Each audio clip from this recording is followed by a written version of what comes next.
Mon nom et mon prénom, c'est Vanier Alain. Euh, à mon âge, le cursus est très long. J'ai j'ai fait des études de lettres, de philo. J'ai même été professeur de, de collège. Et puis, j'ai fait des études de psycho, puis des études de médecine la psychiatrie, l'internat, etc. Et donc, j'ai même été PH et je suis arrivé sur le tard à l'université, à Paris 7. Aujourd'hui devenue Université de Paris, où j'ai été professeur pendant pas mal d'années et où j'ai dirigé un laboratoire qui s'appelle toujours le Centre de recherche Psychanalyse, Médecine et Société, qui était un laboratoire orienté sur le travail des psychanalystes, en particulier dans les services de médecine, puis plus largement sur les questions sociales et la façon dont la psychanalyse pouvait intervenir dans ce champ-là.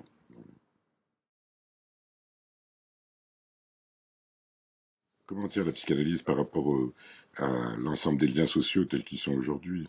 Au fond, on est dans un monde où certains types de malaise social fait qu'on tente d'y remédier par une prolifération de psychothérapie, de médicaments, etc., etc. La psychanalyse fait partie de ce mouvement, mais elle s'en distingue pour partie. Je pensais à vous permettez que je vous lise un petit truc auquel j'avais pensé? Allez-y. Voilà. Le monde ne marche que par le malentendu. C'est par le malentendu universel que tout le monde s'accorde, car si par malheur on se comprenait, on ne pourrait jamais s'accorder. Voilà. Ça, c'est Baudelaire, et c'est une trentaine d'années, 40 ans même, avant la découverte de la psychanalyse par Freud. Euh, le lien social est fondé sur ce malentendu. C'est au fond déjà ce que dit Baudelaire, et c'est vrai. On est obligé de renoncer à beaucoup de choses pour pouvoir vivre en société.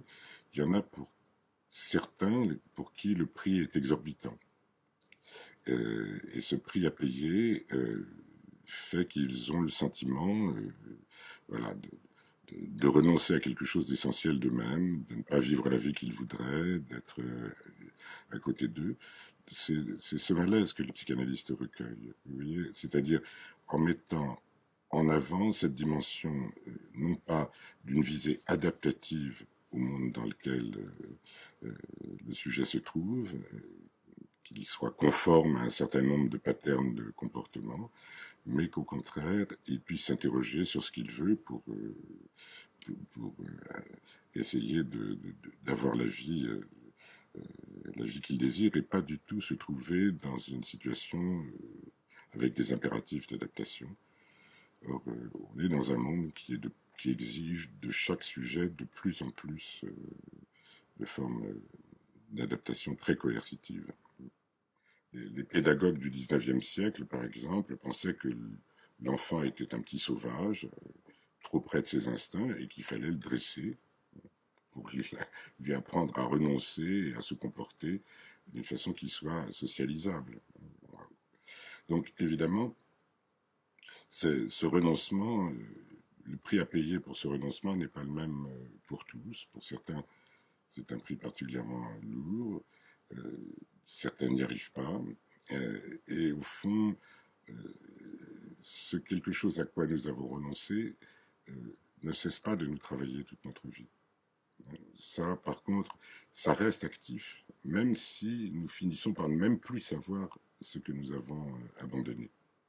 Et c'est sur cette part active, mais que nous méconnaissons, et dont nous ne voulons rien savoir, que la psychanalyse travaille. Parce que l'idée de Freud, qui est une idée alors, absolument ahurissante si on y songe, mais qui est une idée liée à son rapport à lui, à la science, c'est que la vérité a des effets et qu'au fond, contempler ou s'installer dans le champ de la vérité, ben, ça va avoir des effets positifs. Voilà. Donc la vérité du sujet, c'est ça au fond que la psychanalyse travaille.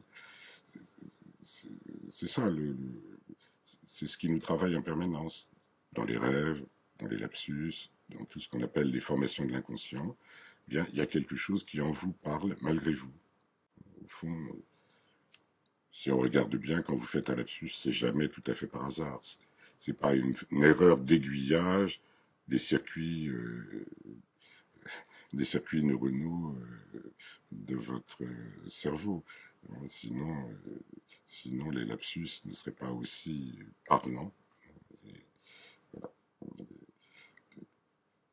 D'ailleurs, ce qui prouve que c'est jamais par hasard, et que c'est jamais n'importe quel mot qui surgit, c'est le sentiment de honte quand on a fait un lapsus. On voudrait reprendre ce mot qui nous a échappé. On voudrait l'effacer. C'est bien parce qu'il dit quelque chose. Si c'était juste un bug, un bug informatique, puisque maintenant nous avons cette représentation intime de nous-mêmes, bien si c'était juste un bug informatique, bon, on s'en fout, on passe, voilà, on efface le mot et on le reprend. Ce sont ces affects intimes qui témoignent qu'il y a quelque chose. Voilà, voilà. Alors, l'idée du malentendu, c'est très simple. Pour Freud, ce malentendu universel, il ne s'agit pas, une fois qu'on a fait une analyse, de cesser de jouer le jeu social. On sait bien qu'il est indispensable d'assumer un certain nombre de codes, mais l'idée, c'est que si, à travers ce malentendu, on trouve un bon entendeur, eh bien, ça va vous faire cheminer vers quelque chose euh, qui peut avoir un effet très, très favorable pour vous.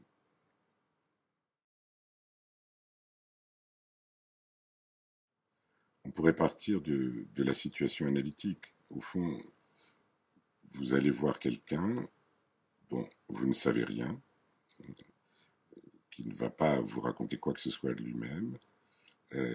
C'est une sorte d'épure de la relation sociale. Un individu et un autre à qui on parle, qui n'a aucune volonté éducative, qui ne cherche pas à vous assigner, ou même qui ne cherche pas à lever un symptôme en vous encourageant d'une façon ou d'une autre, qui va juste vous écouter en, si vous acceptez de suivre une règle qui est de dire absolument tout ce qui vous vient à l'esprit sans aucune censure. Voilà. On passe notre temps quand vous parlez avec quelqu'un, et même avec vos amis. Bon, ça, l'analyste, c'est pas le lieu des confidences entre amis. On passe notre temps à trier. On dit généralement des choses dont on espère d'ailleurs un retour gratifiant. On aimerait bien que, voilà, bienveillant. Là, on se retrouve face à quelqu'un, au fond, d'assez énigmatique, qui renvoie aux toutes premières expériences du sujet lorsqu'il s'est trouvé lorsqu'il a pris conscience ou lorsqu'il a pris la mesure du fait qu'il y avait de l'autre, qu'il y avait une altérité, qu'il y avait quelqu'un d'autre, et qui ne sait pas ce que cet autre veut. Qu'est-ce qu'il désire, qu'est-ce qu'il veut? Eh bien, la situation analytique est une épure de cette relation, et au fond, quelqu'un vous écoute sans préjugés, sans jugement, ne vous donnera ni conseil, ni ordre, ni quoi que ce soit, mais va vous conduire, à travers ce que vous dites, à quelque chose que vous méconnaissez de vous-même et dont vous prêtez le savoir à cette personne. Vous pensez que cette personne possède un savoir sur votre difficulté, sur vos problèmes, et qu'il pourra porter remède. Mais ce savoir, en réalité, il est en vous. Ce que vous ignorez, c'est ça que c'est ça que vous allez reconquérir.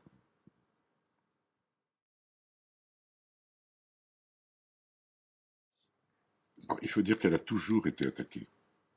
Euh, Quand Freud a fait ses premières communications dans les sociétés savantes à Vienne, euh, par exemple sur la sexualité infantile, un type dont j'oublie le nom qui s'appelait von Aschenburg, un truc comme ça, a dit que ça relevait pas de la science, mais ça relevait de la police, puisque c'est une atteinte aux bonnes mœurs. Un autre a dit voilà, que c'était une obsession sexuelle.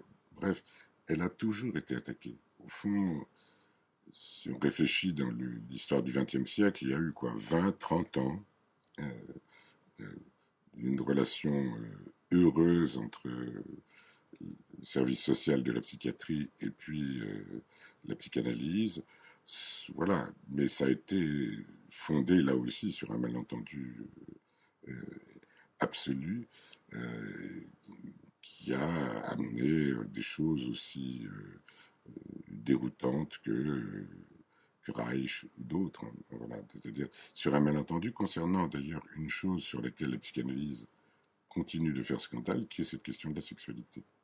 On peut dire un peu plus sur la sexualité. Hein. Je crois que ce qui serait intéressant, c'est de revenir sur la méthode de Freud et qui est Freud. Hein. Euh, euh, Freud est un juif dont la famille a erré de Moldavie en Allemagne jusqu'à Vienne, un peu comme beaucoup de ces juifs de la Mitteleuropa, qui se sont promenés suivant les annonces que dans tel pays la situation était moins défavorable aux juifs que dans tel autre pays. Voilà comment il a atterri à Vienne. Euh, et la passion de Freud n'était pas la médecine, c'était la science. C'est un vrai scientifique qui a travaillé sur des choses assez étonnantes, le sexe des anguilles, par exemple. Mais le sexe des anguilles, c'est très compliqué parce que le sexe des anguilles ne se différencie, je crois, hein, je dis peut-être des bêtises, mais, que dans la mer des Sargasses, donc vous pouvez chercher longtemps. Il a travaillé sur les effets de la cocaïne, il en a découvert les effets analgésiques, mais pas l'effet anesthésique, qu'on utilise toujours en stomatologie, c'est un certain Keller, etc. Et voilà, il voulait se faire une place à Vienne, et il a saisi l'occasion, dans le laboratoire où il était, d'une proposition de stage à la Salpêtrière chez Charcot, en neurologie, hein, parce qu'il y avait une école de psychiatrie très importante à l'époque à la Salpêtrière, mais c'est pas là que Freud a atterri. Il a atterri chez Charcot, qui était un neurologue et qui s'occupait de l'hystérie, parce que les grandes pathologies, les paralysies, les grandes crises d'épistotonose, etc., hystériques à l'époque, posaient une question, ça fait partie de l'hystérie, c'est son intérêt, une question au discours dominant de l'époque, qui était le discours de la nouvelle anatomie, de la neurologie. Les paralysies hystériques contredisaient ce qu'on savait sur le plan anatomique. Hein, voilà. Les, les patients hystériques pouvaient être paralysés de l'hémiphase gauche et de l'hémicorps gauche, alors que la systématisation anatomique disait que si on est paralysé de l'hémicorps gauche, alors on est paralysé de l'hémiphase droite, parce que, à cause du chiasma. Enfin, bref. Et donc, qu'est-ce qu'a fait Freud? En bon scientifique, il a simplement écouté ce que disaient les patientes. Et toutes ces patientes parlaient d'un trauma sexuel. Alors, on ne peut pas dire que c'était complètement ignoré à l'époque. Freud rapporte que Charcot pouvait dire que la question sexuelle, que c'était des histoires d'alcôve, que voilà, tel autre, Chobrac, grand médecin viennois, pouvait dire faire des ordonnances assez cocasses dans un esprit de carabin pour les hystériques, etc., etc. Mais ils étaient empêchés d'en faire état à cause de la répression, voilà, de l'organisation du malentendu social qui faisait que dans la position de savant officiel, etc., c'était à savoir qu'il ne pouvait pas dire. Freud le dit, il entend ça, la sexualité. Et il part sur la question sexuelle au sens de l'activité sexuelle, de la génitalité. Mais si on regarde les travaux de Freud, et au fond toute l'histoire de la psychanalyse est marquée par cela, c'est qu'elle ne cesse pas de se réfuter, c'est-à-dire de se remanier. En 1905, Freud écrit les 3 essais, première version. Je crois que la première version fait 85 pages, et la dernière en 1924 doit faire 185 pages. Voilà. Première version, la sexualité, c'est l'activité sexuelle. En 1920, dans la préface qu'il écrit à cette époque, il dit, mais ce qu'on appelle sexualité, c'est quelque chose de l'ordre de l'éros du divin Platon. On n'est plus du tout dans la confusion entre l'activité génitale, c'est-à-dire la sexualité des adultes, et puis ce qu'on peut appeler sexualité infantile, qui a à voir avec les excitations, les stimulations, les désirs, etc., que peuvent avoir les enfants, mais qui n'ont rien à voir avec, directement avec l'activité génitale des adultes, même si l'activité génitale des adultes est conditionnée par ces expériences infantiles. On ne choisit pas son ou sa partenaire par hasard.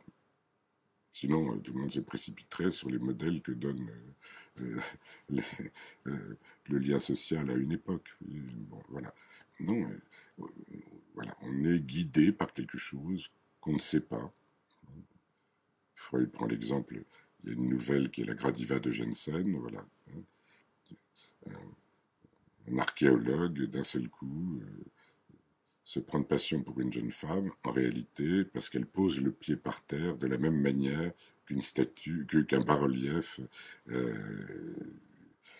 romain présentait également une jeune femme avec le même type de démarche.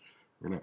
Donc, toutes ces marques, toutes ces choses qui se sont inscrites dans l'histoire de chacun, voilà, elles sont réactivées à l'âge adulte, elles prennent une autre forme, par exemple dans la vie amoureuse ou sexuelle, mais elles n'ont pas eu nécessairement le même type de signification ou le même type de portée dans l'enfance. Donc la démarche de Freud est vraiment une démarche euh, où il n'hésitait pas à remettre en cause tout ce qu'il avait pu avancer sur le plan théorique face à un nouveau travail. Il le dit. Euh, Quand il aborde les psychoses, par exemple, eh bien, ça remet complètement en cause tout le système. Il introduit alors la notion de narcissisme, et lui-même le dira, et ça devrait être vrai pour tous les psychanalystes aujourd'hui, il dit, mais la théorie, on s'en fiche. Il reprend le mot de Charcot, ça n'empêche pas d'exister. On peut changer de théorie ou la remanier. C'est le sommet de l'édifice, dit-il. La base, c'est l'observation, c'est-à-dire la clinique. Voilà. La psychanalyse, c'est avant tout ça une méthode, la rencontre entre deux personnes. L'une parle et l'autre essaie d'entendre quelque chose dans ce qui se dit, de bien entendre.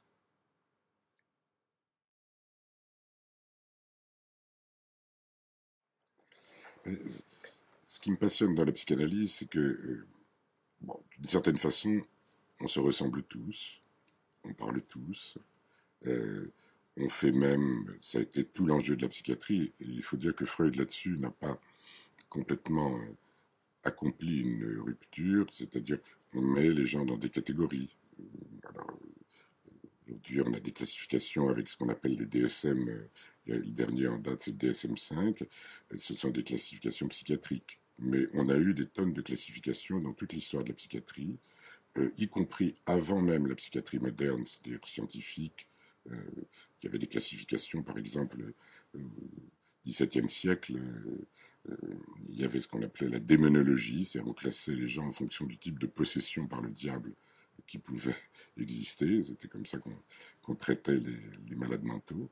Voilà. Ce qui m'intéresse dans l'analyse, à la différence de ma pratique, par exemple, de psychiatre, puisque j'ai aussi cette pratique, c'est qu'il n'y a pas deux personnes identiques. Les gens vous racontent une histoire, leur propre histoire, et même à l'intérieur d'une anamnèse, c'est-à-dire de l'histoire de quelqu'un qui ressemblerait énormément à l'histoire du voisin. Mes parents ont divorcé,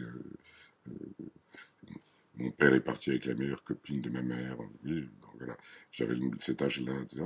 Eh bien, ça ne donnera pas la même chose. Voilà. Deux au fur et à mesure que se passe une cure, d'abord deux analyses ne se passent pas de la même manière, deux personnes que vous mettriez dans la même catégorie nosographique, dans la même classe diagnostique, etc.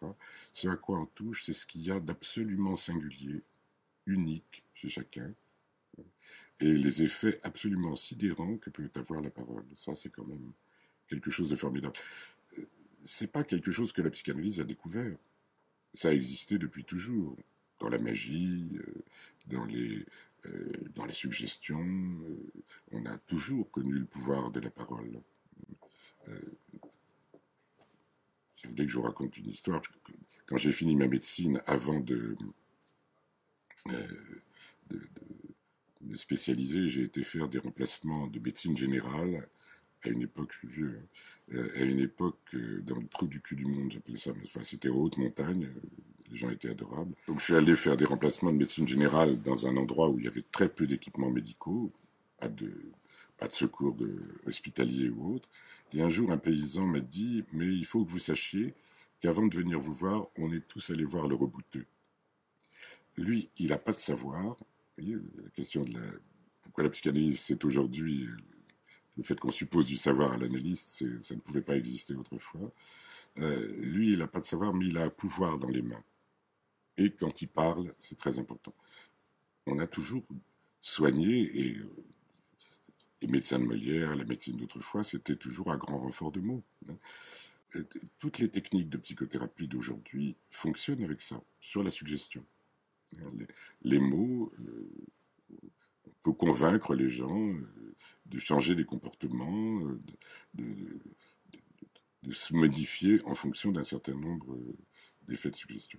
Dans l'analyse, le problème, et c'est ça qui me paraît intéressant, c'est que on ne va pas donner des mots généraux pour essayer de convaincre quelqu'un d'être conforme à tel ou tel profil, c'est qu'on conduit le sujet jusqu'à trouver ses propres mots, ceux qui sont absolument à lui et qui le singularisent totalement, et c'est lui qui peut remanier quelque chose à sa vie et faire quelque chose d'inédit de ce qu'il est, hein, de ce que son histoire a fait, et même il peut même faire plus que ça, il peut même recomposer, remanier, abandonner des éléments de cette histoire. Voilà. Il y a quelque chose. Deux enfants dans une même famille qui traversent la même situation ne retiendront pas ou ne feront pas de cela la même chose. Une situation récente, euh, une jeune femme que je rencontre avec une mère psychotique. Dans mon histoire, je me suis occupé à un moment donné d'un service qui accueillait des mères psychotiques, toutes celles qui tombaient enceintes dans les hôpitaux psychiatriques de la région parisienne, ou qu'on trouvait SDF enceintes, et leur bébé dans les premiers temps. Elle a une mère psychotique. C'est une femme qui a fait une carrière et qui a une quantité de diplômes absolument invraisemblable. Voilà. Et puis, d'autres enfants de parents psychotiques ou de mères psychotiques seront au contraire dans une situation de détresse totale. Le sujet est aussi une responsabilité, c'est-à-dire pas une culpabilité, mais lui aussi, il fait quelque chose de ce qu'il a trouvé. Voilà. Donc, ces destins singuliers, c'est ça qui me passionne. Voilà. Comment quelqu'un va réinventer quelque chose euh, à partir de ce qu'il aura trouvé dans son analyse.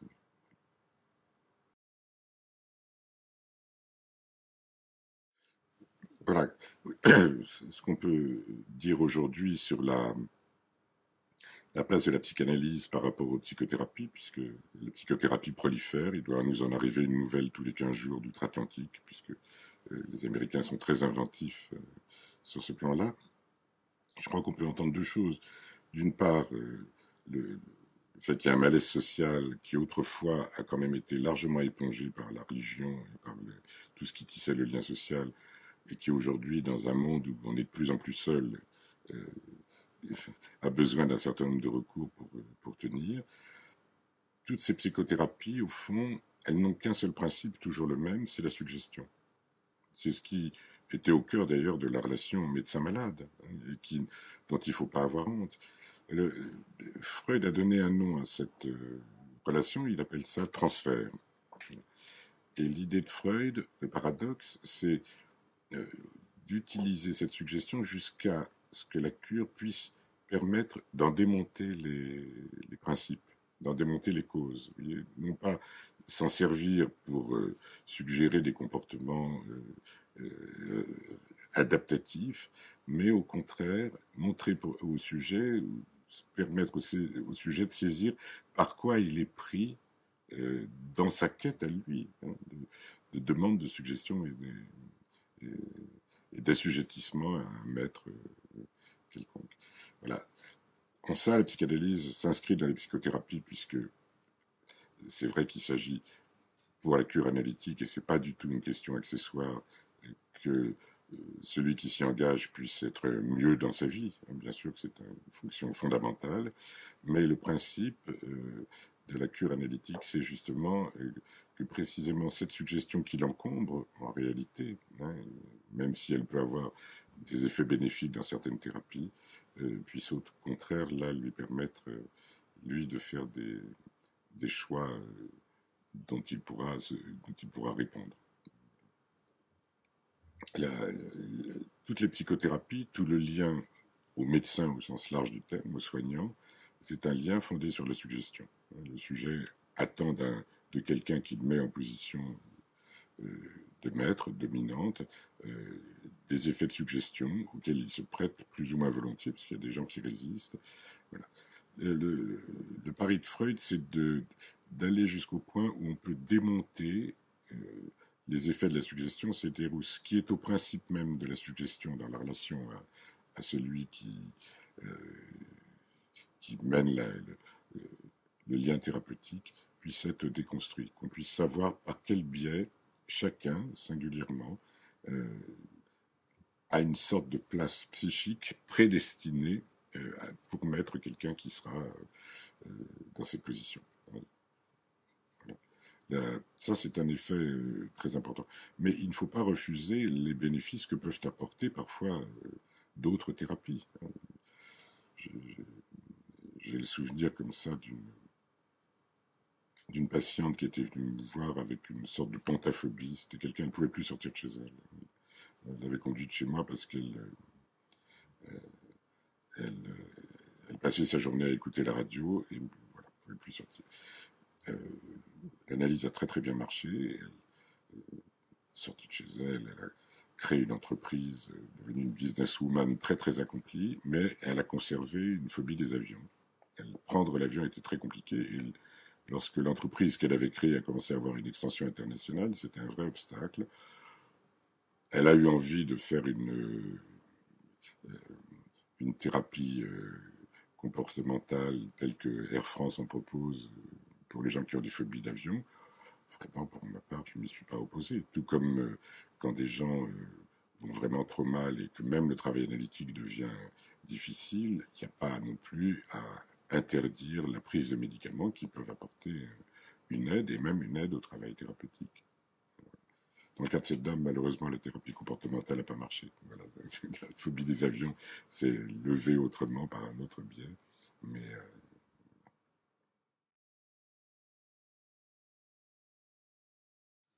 je crois que dès que la psychanalyse diffuse dans le grand public, c'est-à-dire que, et c'est inévitable, hein, dès que les théories analytiques diffusent dans le grand public, elles contribuent à la résistance à la psychanalyse.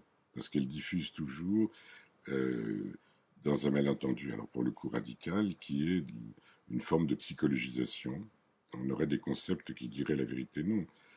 La théorie analytique, c'est un outil pour tenter d'échanger entre analystes et de saisir quelque chose de ce qui est extrêmement difficile à articuler. Freud a toujours utilisé les mots qui se trouvaient dans la culture. Inconscient, c'est déjà là depuis Leibniz, pulsion sexuelle, c'était là depuis Schopenhauer, etc., etc.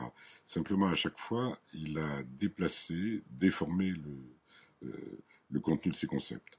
Si on suit quelqu'un comme Canguilhem, c'est ça le travail du concept. Sauf que par rapport au discours courant et la manière dont on l'entend en général, cette déformation n'est pas sensible. Quand on dit sexualité, tout le monde pense voilà, à la sexualité telle qu'on l'entend grossièrement. Voilà. La même chose autour de phallus. Pour phallus, c'est un symbole. C'est un truc que personne n'a, que tout le monde veut avoir. Et au fond, qu'est-ce que c'est que les satisfactions phalliques dans la vie de chacun? C'est quand il se fait voir.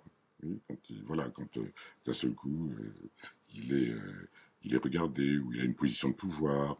Voilà. C'est pas ça n'a rien à voir avec ce petit machin qui pendouille entre les jambes des hommes. Et au fond, Freud donne un exemple qui est la cure du petit Hans, où le petit Hans comprend bien à quel point ce truc-là est dérisoire. Oui, mais c'est l'imaginaire masculin qui s'est embarqué là-dedans. Bon, je dévie, je reviens. Voilà. Donc, le problème de l'analyse, c'est qu'à partir, nous ne théorisons qu'à partir de ce que nous apportent et de ce que nous ont appris les patients, les analysants.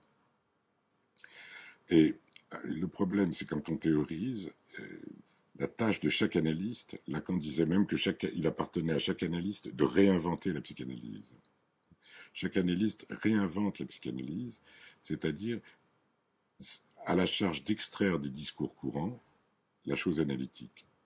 Mais chaque fois que nous l'extrayons des discours courants, il reste quelque chose des préjugés de l'époque. C'est jamais complètement une matière pure. C'est aussi ça qui a prêté à beaucoup de malentendus dans le champ de la psychanalyse, autour de la fonction du père, autour de voilà, d'un certain nombre de notions sur lesquelles on a été beaucoup attaqué, mais qui ont à voir avec voilà, la façon dont elle est prise dans les préjugés du temps. Un exemple. Freud, si on relit le premier des 3 essais sur la théorie sexuelle, Freud explique à quel point l'homosexualité a apporté énormément de choses dans la culture. Lorsque Hirschfeld fait une pétition pour dépénaliser l'homosexualité, Freud signe la pétition. Mais l'American Psychoanalytic Association et beaucoup de sociétés analytiques dans le monde, plusieurs décennies ensuite, refusent aux homosexuels la possibilité de devenir analystes. Voilà. Donc, voilà, ça a d'ailleurs été un des points qui a ringardisé, passez-moi le mot, la psychanalyse aux États-Unis. Cette position extrêmement réactionnaire. Donc, mais en même temps, quand on parle avec ces psychanalystes de l'American Psychoanalytic Association, de leur cas, dans certains cas, ils arrivent à tenir une place qui leur permet de mener de très bonnes analyses. Donc, parce que psychanalyste n'est pas une raison sociale. C'est pas un être. Je ne suis pas psychanalyste ici et là quand je vais conseiller le prince ou quand je donne un avis à la télévision sur telle ou telle chose. Psychanalyste, c'est quelque chose que vous n'êtes que lorsqu'il y a un analysant et que vous tenez cette place qui, elle, dans le moment de la cure, est dénuée de préjugés. Vous n'êtes pas là en train de ressasser vos propres questions subjectives, mais vous êtes tout entier ouvert à la parole de celui qui s'adresse à vous. Ensuite, vous sortez, vous êtes quelqu'un avec des préjugés. Le problème, c'est que vous parlez au nom de la psychanalyse à l'extérieur et vous dites des choses qui sont parfois tout à fait essentielles pour la psychanalyse, mais aussi beaucoup de conneries. C'est le problème particulier de la théorie analytique.